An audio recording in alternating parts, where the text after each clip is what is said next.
Subscribe करिए हमारे channel target UP TET CTET को और बेल आइकन को दबाइए। हेलो फ्रेंड्स, मैं रेनू स्वागत करती हूँ आप सभी भावी अध्यापक एवं अध्यापिकाओं का आपके अपने channel target UP TET CTET में। दोस्तों, आज की इस क्लास में हम पढ़ने वाले हैं आपके डीएलएड फर्स्ट सेमेस्टर के 5वें पेपर यानी कि सामाजिक विषय के मोस्ट इंपॉर्टेंट अति लघु उत्तरीय क्वेश्चंस की सीरीज में क्वेश्चन नंबर 81 से। आज यहाँ पर जितने भी क्वेश्चंस हैं आपके अति लघु उत्तरीय सभी क्वेश्चंस को यहाँ पर मैं खत्म करने वाली हूँ पढ़ा करके। दोस्तों, तो चलिए स्टार्ट करते हैं यहाँ पर हम क्वेश्चन नंबर 81 से। ठीक है, क्वेश्चन नंबर 80 तक हमने पार्ट 1 में पूरा कंप्लीट पढ़ लिया। अगर आपने पार्ट 1 नहीं देखा तो डिस्क्रिप्शन बॉक्स और कमेंट बॉक्स में लिंक आपको मिल जाएगी, आप देख लीजिएगा।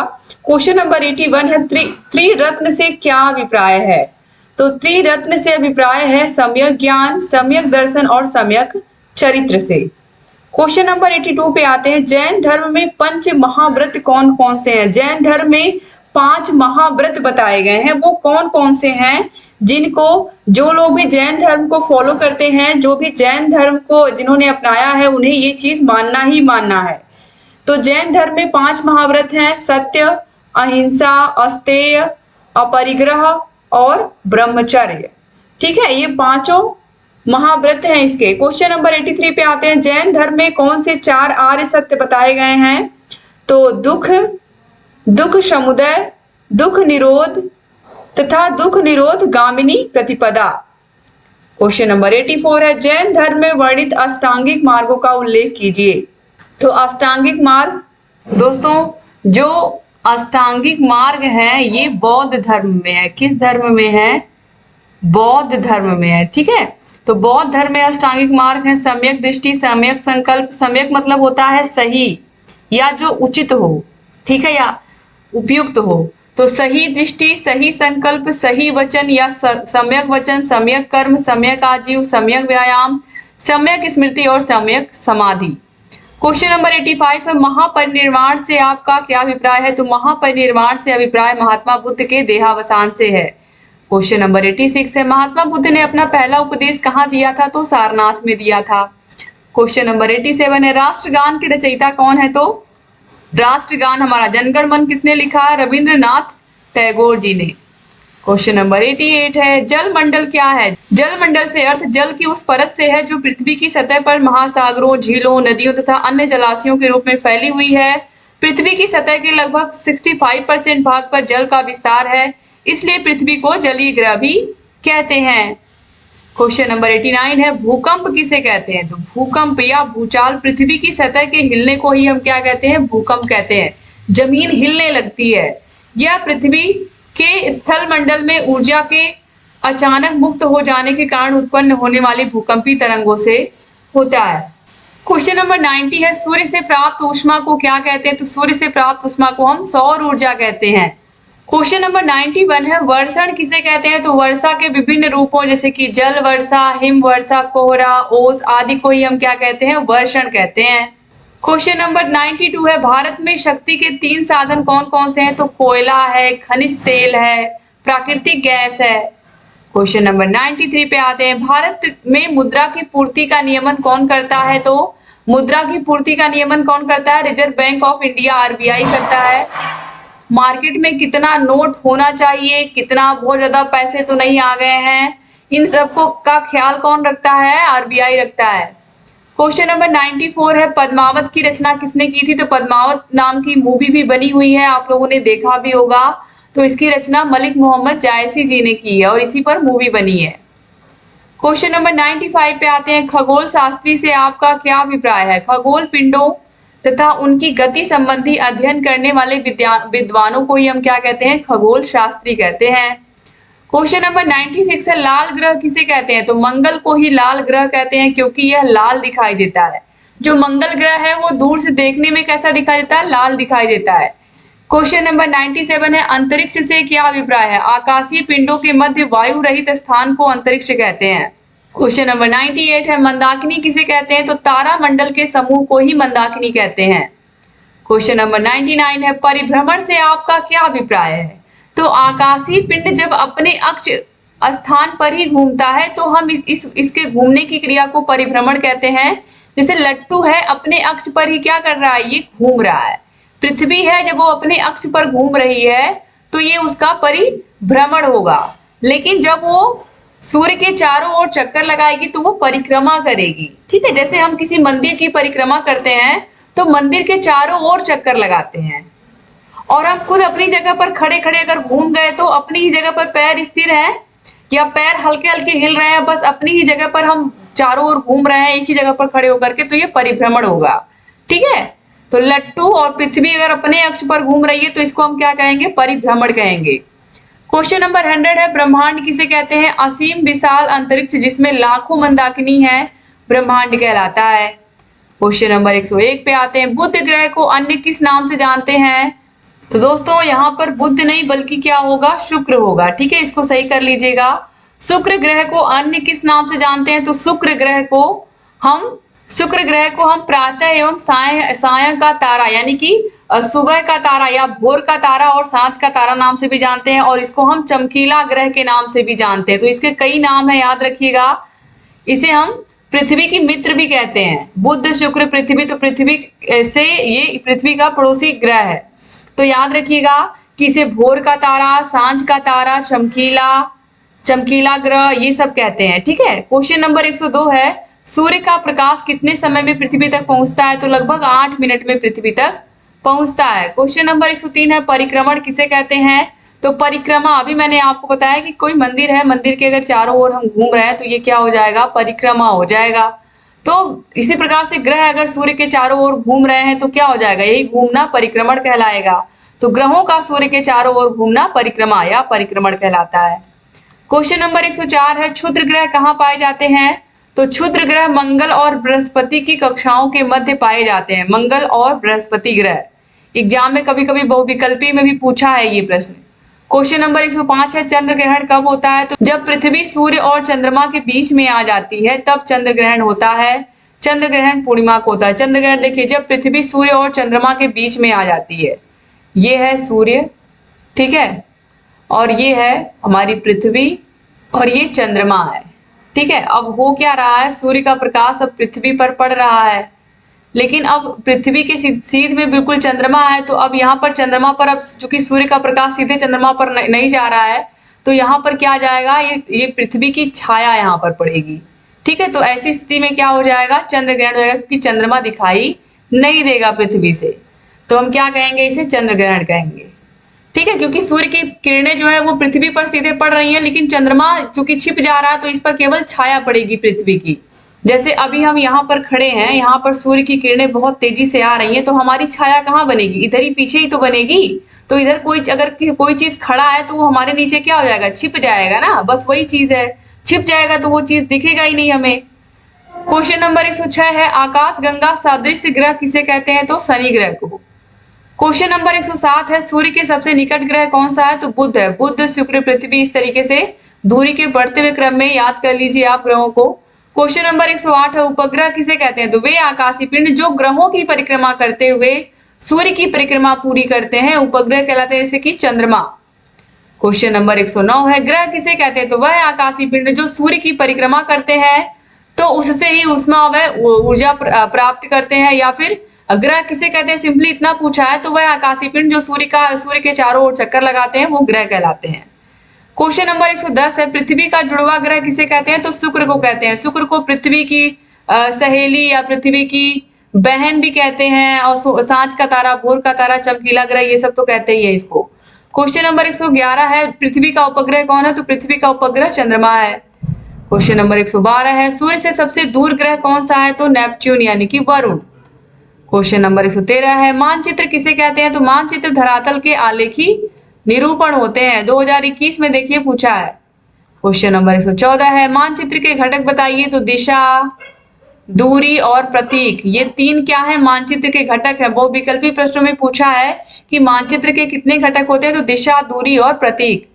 क्वेश्चन नंबर 115 है, एटलस किसे कहते हैं? जब बहुत सारे मानचित्रों को एक साथ एक पुस्तक के रूप में बनाया जाता है तो उसे ही हम क्या कहते हैं? एटलस कहते हैं।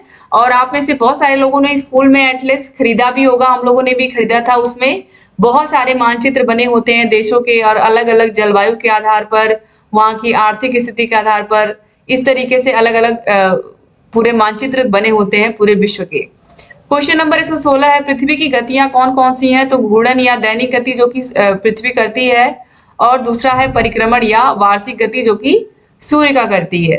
क्वेश्चन नंबर 117 है, पृथ्वी के अक्ष का झुकाव कितना है? तो 23.5 डिग्री है। क्वेश्चन नंबर 118 है, लीप वर्ष में कितने दिन होते हैं? तो सिंपली अगर साधारण वर्ष की बात करें तो 365 दिन होते हैं। कितने होते हैं? 365 दिन होते हैं। और अगर लीप वर्ष की बात करें तो उसमें फरवरी 29 दिन की होती है। इसकी वजह से 366, जैसे कि 2024 में 366 दिन है। क्वेश्चन नंबर 119 पे आते हैं, फरवरी कितने वर्ष बाद 29 दिन की होती है? तो 4 वर्ष के बाद। 2024 में हुई है, अब 2028 में आपको मिलेगा। क्वेश्चन नंबर 120 है, प्रदीप्त या प्रकाश वृत्त किसे कहते हैं? तो ग्लोब पर वह वृत्त जो दिन रात को विभाजित करता है उसे प्रदीप्त या प्रकाश वृत्त कहते हैं। क्वेश्चन नंबर 121 है, अक्ष या धुरी किसे कहते हैं? तो उत्तरी तथा दक्षिणी ध्रुव को मिलाने वाली काल्पनिक रेखा को जिस पर पृथ्वी घूमती है अक्ष या धुरी कहते हैं। क्वेश्चन नंबर 122 है, पृथ्वी पर दिन रात क्यों होते हैं? पृथ्वी के अपने अक्ष पर घूर्णन करने से दिन और रात होते हैं, क्योंकि अपने अक्ष पर भी पृथ्वी घूमती है। क्वेश्चन नंबर 123 है, सूर्य की किरणें भूमध्य रेखा पर सीधी कब पड़ती हैं? तो 21 मार्च को।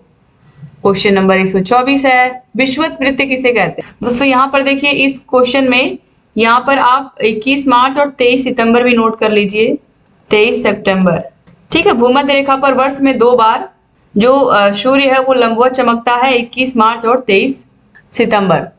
क्वेश्चन नंबर 124 है, विषुवत वृत्त किसे कहते हैं? उत्तरी एवं दक्षिणी ध्रुव के बीचों बीच पृथ्वी के मध्य का भाग बनाने के लिए एक रेखा खींची गई है, इसे विषुवत वृत्त कहते हैं। यह वृत्त पृथ्वी को बराबर भागों में बांटती है।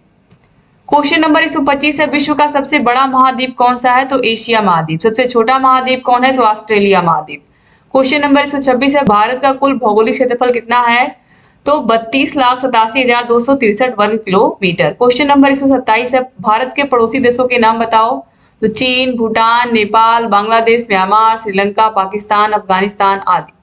क्वेश्चन नंबर 128 है, भारत की कुल स्थल सीमा कितनी है? तो 15,400 किलोमीटर। क्वेश्चन नंबर 129 है, क्षेत्रफल के आधार पर भारत विश्व का कौन सा देश है? तो क्षेत्रफल के आधार पर भारत विश्व का 7वां बड़ा देश है। क्वेश्चन नंबर 130 है, भूगर्भिक संरचना की दृष्टि से भारत को कितने भागों में बांटा जा सकता है? तो 4। क्वेश्चन नंबर 131 है, उत्तर में जम्मू कश्मीर से लेकर दक्षिण में कन्याकुमारी तक की लंबाई कितनी है? तो 3,214 किलोमीटर। क्वेश्चन नंबर 132 है, भारत के द्वीप समूहों के नाम लिखिए। तो लक्षद्वीप समूह, अंडमान एवं निकोबार द्वीप समूह, ये 2 द्वीप समूह है, याद रखिएगा। क्वेश्चन नंबर 133 पे आते हैं, श्रीलंका तथा नेपाल की राजधानी श्रीलंका की राजधानी कोलंबो और नेपाल की राजधानी काठमांडू। क्वेश्चन नंबर 134 है, भारत में शक्ति के साधन क्या हैं? तो कोयला, खनिज तेल, प्राकृतिक गैस आदि। क्वेश्चन नंबर 135 है, चंद्रमा पर पहुंचने वाले प्रथम व्यक्ति कौन थे? तो 20 जुलाई 1969 को संयुक्त राज्य अमेरिका के नील आर्मस्ट्रांग और एडविन एल्ड्रिन चंद्रमा पर पहुंचने वाले प्रथम व्यक्ति थे। क्वेश्चन नंबर 136 है, नासा का पूरा नाम क्या है? तो national aeronautics and space administration, NASA, जो कि कहाँ है? अमेरिका में स्थित है, और ये अमेरिका की अंतरिक्ष एजेंसी, जैसे कि भारत में इसरो है। क्वेश्चन नंबर 137 है, नासा का मुख्यालय कहाँ है? तो वाशिंगटन डीसी में है। क्वेश्चन नंबर 138 है, इसरो क्या है? तो यह एक भारतीय अंतरिक्ष संगठन है। इसने हाल ही में चंद्रयान का सफल प्रक्षेपण किया है। इसका मुख्यालय कहाँ है? बेंगलोर में है, ठीक है। तो इसरो याद रखिएगा। जैसे नासा है अमेरिका की एजेंसी, वैसे भारत की एजेंसी क्या है? इसरो है। अंतरिक्ष में पहुंचने वाले राकेश शर्मा किस यान से अंतरिक्ष में गए थे? तो सोयूज T2। क्वेश्चन नंबर 140 है, ग्राम शिक्षा समिति का अध्यक्ष कौन होता है? तो ग्राम प्रधान होता है। सचिव कौन होता है? तो प्रधानाध्यापक होता है। क्वेश्चन नंबर 141 है, ग्राम पंचायत का निर्माण करने के लिए कम से कम कितनी आबादी होनी चाहिए? तो कम से कम 1000 लोगों की आबादी होनी चाहिए ग्राम पंचायत के निर्माण के लिए, एक ग्राम सभा को बनाने के लिए। क्वेश्चन नंबर 142 है, जिले के प्रमुख अधिकारी को क्या कहते हैं? तो जिला अधिकारी कहते हैं, जिसे हम डीएम कहते हैं, डिस्ट्रिक्ट मजिस्ट्रेट। क्वेश्चन नंबर 143 है, नगर पंचायत कितने वर्षों के लिए बनाई जाती है? तो 5 वर्षों के लिए। क्वेश्चन नंबर 144 है, नगर पालिका परिषद की न्यूनतम आबादी कितनी होती है? तो 1 लाख से 5 लाख तक। क्वेश्चन नंबर 145 है, नगर निगम का अध्यक्ष कौन होता है? तो मेयर या महापौर होता है। क्वेश्चन नंबर 146 है, नगर पंचायत के सदस्यों का चुनाव कितने वर्षों के लिए होता है? तो 5 वर्षों के लिए होता है। क्वेश्चन नंबर 147 पे आते हैं, जिले में लगान व राजस्व वसूली करवाना किसका कार्य है? तो जिलाधिकारी। क्वेश्चन नंबर 148 है, जिले की चिकित्सा संबंधी दायित्वों का निर्वहन कौन करता है? जिले का सबसे बड़ा चिकित्सा अधिकारी कौन होता है? तो सीएमओ होता है, चीफ मेडिकल ऑफिसर, मुख्य चिकित्सा अधिकारी। क्वेश्चन नंबर 149 है, जिले में परिवार कल्याण के कार्य कौन करवाता है? तो मुख्य चिकित्सा अधिकारी का काम होता है ये। क्वेश्चन नंबर 150 है, आधुनिक अर्थशास्त्र का जनक किसे कहते हैं? तो एडम स्मिथ को कहते हैं। 2022 में देखिए पूछा हुआ प्रश्न है। क्वेश्चन नंबर 151 है, अर्थशास्त्र की उचित परिभाषा दीजिए। तो एडम स्मिथ के अनुसार अर्थशास्त्र धन का विज्ञान है। क्वेश्चन नंबर 152 है, भारत में मुद्रा की पूर्ति का नियमन कौन करता है? तो भारतीय रिजर्व बैंक करता है, आरबीआई करता है, याद रखिएगा। क्वेश्चन नंबर 153 है, पुरातात्विक स्रोतों के नाम लिखिए। तो अनैतिहासिक ग्रंथ, ऐतिहासिक ग्रंथ, पुरातत्व संबंधी सामग्री, विदेशी यात्रियों और लेखकों के विवरण, मुद्राएं और स्मारक इत्यादि, ये सब पुरातात्विक स्रोत हैं। ठीक है, पुरानी चीजों के बारे में हमें जानकारी मिलती है इससे। क्वेश्चन नंबर 154 है, चीन की महान दीवार के निर्माता कौन थे? तो सी झंगटी। 2022 में देखिए पूछा हुआ प्रश्न है। क्वेश्चन नंबर 155 है, मम्मी क्या है? तो शवों के रख रखाव की कला को ही हम मम्मी कहते थे। क्वेश्चन नंबर 156 है, जैन धर्म के संस्थापक कौन है? तो ऋषभ देव है, ये पहले तीर्थंकर थे। क्वेश्चन नंबर 157 है, अर्थशास्त्र के जनक किसे कहते हैं? तो एडम स्मिथ को कहते हैं। देखिए ये क्वेश्चन बहुत इंपॉर्टेंट है। क्वेश्चन नंबर 158 है, ग्राम पंचायत के 2 कार्य बताइए। तो नागरिक सुविधाएं, जन कल्याण के कार्य। क्वेश्चन नंबर 159 है, इतिहास की कोई एक उपयुक्त परिभाषा लिखिए। तो प्रोफेसर घाटे के अनुसार वह हमारे संपूर्ण अतीत का पूर्ण विवरण एवं वैज्ञानिक अध्ययन होता है। क्वेश्चन नंबर 160 है, जीवाश्म किसे कहते हैं? पृथ्वी पर किसी समय जीवित रहने वाले अति प्राचीन सजीवों के अवशेषों जो चट्टानों की परतों में सुरक्षित पाए जाते हैं, उन्हें जीवाश्म कहते हैं। 2022 में देखिए सब प्रश्न पूछे हुए हैं। क्वेश्चन नंबर 161 है, पाषाण काल को कितने भागों में बांटा गया? ये बहुत इंपॉर्टेंट प्रश्न है। तो पूर्व पाषाण काल, मध्य पाषाण काल और उत्तर पाषाण काल, जिसे हम नव पाषाण काल भी कहते हैं। क्वेश्चन नंबर 162 पे आते हैं, मीजा का पिरामिड किसने और कब बनवाया था? तो महान शासक खुफू के चौथे वंश के द्वारा बनवाया गया था। इसका निर्माण 2560 ईसा पूर्व में माना जाता है। क्वेश्चन नंबर 163 है, अफ्रीका महाद्वीप की सर्वोच्च चोटी कौन है? तो माउंट किलिमंजारो, जिसकी जो ऊंचाई है वो 5895 मीटर है। क्वेश्चन नंबर 164 है, विक्रम साराभाई अंतरिक्ष केंद्र कहाँ है? तो तिरुवनंतपुरम में है। 2022 में देखिए सब प्रश्न पूछे हुए, यहाँ पर 23 में पूछे हुए प्रश्न भी हैं सब। महाभारत के लेखक कौन है? तो वेद व्यास हैं। क्वेश्चन नंबर 166 है, बौद्ध धर्म के संस्थापक कौन थे? तो महात्मा बुद्ध। क्वेश्चन नंबर 167 है, परिभ्रमण किसे कहते हैं? पृथ्वी एक कल्पित धुरी पर हमेशा पश्चिम से पूरब की दिशा में उत्तरी ध्रुव के परिप्रेक्ष्य में सुई की विपरीत दिशा लट्टू की भांति घूमती रहती है। पृथ्वी की इसी गति को हम परिभ्रमण कहते हैं। सिंपल सा अगर आप इतना भी एग्जाम में लिख दोगे कि पृथ्वी अपनी धुरी पर पश्चिम से पूर्व की दिशा में घूमती है और इसकी घूमने की इस कला को ही हम क्या कहते हैं? परिभ्रमण कहते हैं। तो भी आपको 1 नंबर आसानी से मिल जाएगा। क्वेश्चन नंबर 168 है, भारत के 2 पड़ोसी देशों के नाम लिखिए। तो भारत के पड़ोसी देश है चीन, भूटान, नेपाल, बांग्लादेश, श्रीलंका, पाकिस्तान, अफगानिस्तान, इन सब की सीमाएं लगी हुई है हमारे देश से। क्वेश्चन नंबर 169 है, सबसे छोटे महाद्वीप का क्या नाम है? तो ऑस्ट्रेलिया महाद्वीप। 2023 में देखिए पूछे हुए प्रश्न है ये सब। क्वेश्चन नंबर 170 है, अर्थशास्त्र का जनक किसे कहते हैं? तो एडम स्मिथ को कहते हैं। आप देखिए यही क्वेश्चन सेम 2022 में भी पूछा गया है, फिर 23 में भी पूछ लिया है। क्वेश्चन नंबर 171 है, जिले के मुख्य अधिकारी कौन कौन है?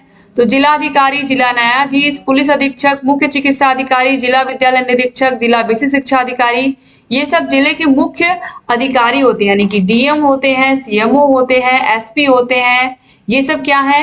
बीएसए, ये सब जिले के मुख्य अधिकारी होते हैं।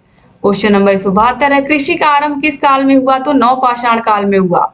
2023 में देखिए पूछा हुआ प्रश्न है। क्वेश्चन नंबर 173 है, नगर निगम की आय का स्रोत क्या है? तो गृह कर, जल कर, शासन से अनुदान, ये सब मिलता है। तो ये सब क्या है? कर है। ये सब नगर निगम की आय के स्रोत है।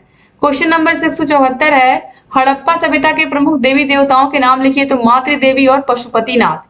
2023 में देखिए पूछा हुआ प्रश्न है। क्वेश्चन नंबर 175 है, सिंधु घाटी सभ्यता और वैदिक सभ्यता का कोई एक अंतर लिखिए। तो वैदिक सभ्यता ग्रामीण संस्कृति लगती थी, जबकि सिंधु सभ्यता के लोग सुनियोजित नागरिक जीवन से भली भांति परिचित थे और बिल्कुल नगरों की तरह, शहर की तरह रहते थे। जबकि वैदिक सभ्यता ग्रामीण सभ्यता थी, जहां पर गांवों में लोग रहते थे। वैदिक सभ्यता में मूर्ति पूजा नहीं थी, जबकि सिंधु सभ्यता के लोग मूर्ति पूजा करते थे क्योंकि एक नर्तकी की मूर्ति बरामद हुई थी खुदाई के समय। क्वेश्चन नंबर 176 है, पृथ्वी के किस भाग में सूर्यताप अधिकतम प्राप्त होता है? तो उत्तरी गोलार्ध में। 2023 में देखिए पूछा हुआ प्रश्न है। तो जो उपोष्ण कटिबंधीय क्षेत्र होते हैं वहां पर जो सूर्यताप है वो सबसे अधिक प्राप्त होता है। और अगर मान लीजिए जगह पूछ लेता है तो पृथ्वी के साइबेरिया में स्थित बर्खोयास्क नामक स्थान पर सूर्यताप सबसे अधिक प्राप्त होता है। ठीक है, साइबेरिया के बर्खोयास्क नामक स्थान पर कभी कभी पूछ लेता है एग्जाम में, तो याद रखिएगा। क्वेश्चन नंबर 177, विषुवत रेखा को कौन सी नदी 2 बार काटती है? तो कांगो नदी। ठीक है, क्वेश्चन नंबर 178 है, सिकंदर के आक्रमण के 2 राजनीतिक प्रभावों को लिखिए। तो सिकंदर के आक्रमण से भारतीय राजाओं की आपसी फूट प्रदर्शित हुई, एकजुटता नहीं रही। सिकंदर के आक्रमण में तिथिवार इतिहास को प्रस्तुत करने में सहायता प्राप्त हुई। सिकंदर के आक्रमण के फलस्वरूप पश्चिमी पंजाब, सिंध आदि समीपवर्ती प्रांतों में यूनानी राज्यों की स्थापना हुई।